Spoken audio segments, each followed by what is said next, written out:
Это обзор экономических событий на Якутия-24, в студии Иван Лазаренко. Сотовые операторы готовы не ограничивать доступ абонентов к мобильному интернету и звонкам при нулевом балансе, если ситуация с коронавирусом в России серьезно ухудшится. Тем россиянам, которые не смогут оплатить услуги в случае введения карантина, предоставят отсрочку. Отмечается, что власти даже обсуждали с операторами вариант предоставления безлимитного интернета для всех абонентов, которые окажутся в зоне карантина. Однако этот вопрос отложен, поскольку пока речь о введении в России режима чрезвычайной ситуации не идет. Карантинные меры сказываются на финансовом благополучии многих россиян. Кроме общего сокращения доходов, им приходится нести дополнительные издержки. Долгое пребывание дома приводит к повышению счетов за коммунальные услуги. Поэтому на время карантина россиян следует освободить от коммунальных платежей.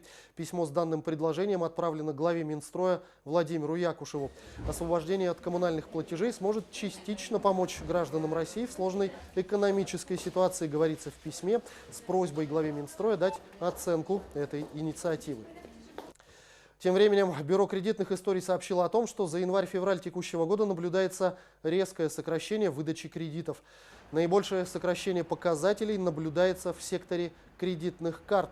Банки пытаются минимизировать риски, отмечают эксперты. Если до этого средний уровень положительных откликов на заявки достигал 22%, то сейчас это лишь 5%.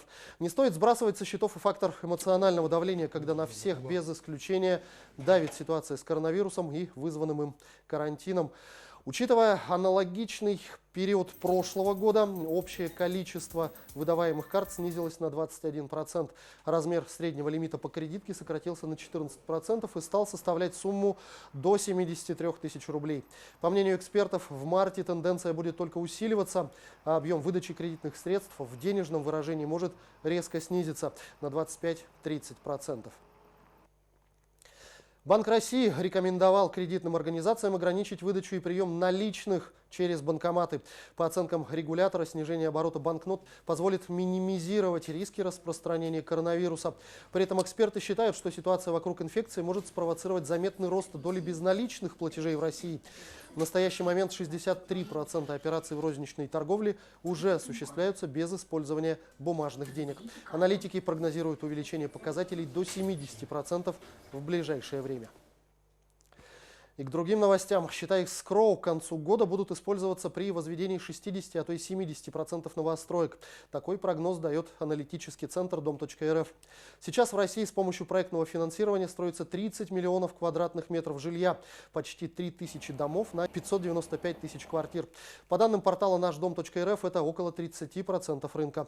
Устойчивый прирост объемов строительства по новой схеме свидетельствует о том, что отрасль успешно адаптировалась к новым правилам, считают аналитики.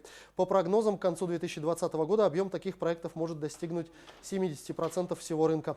Более 90% жилья, которое возводится по старым правилам, планируется к сдаче в эксплуатацию до 2023 года.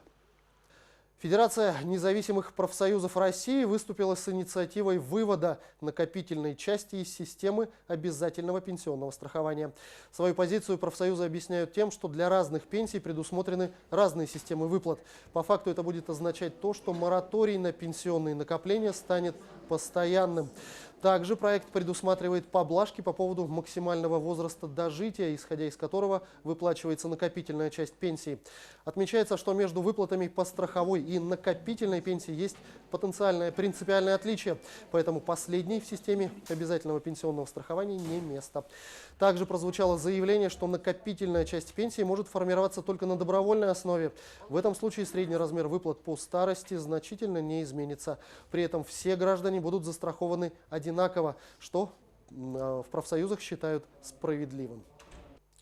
На этом у меня пока все. Оставайтесь в курсе экономических событий на Якутия-24.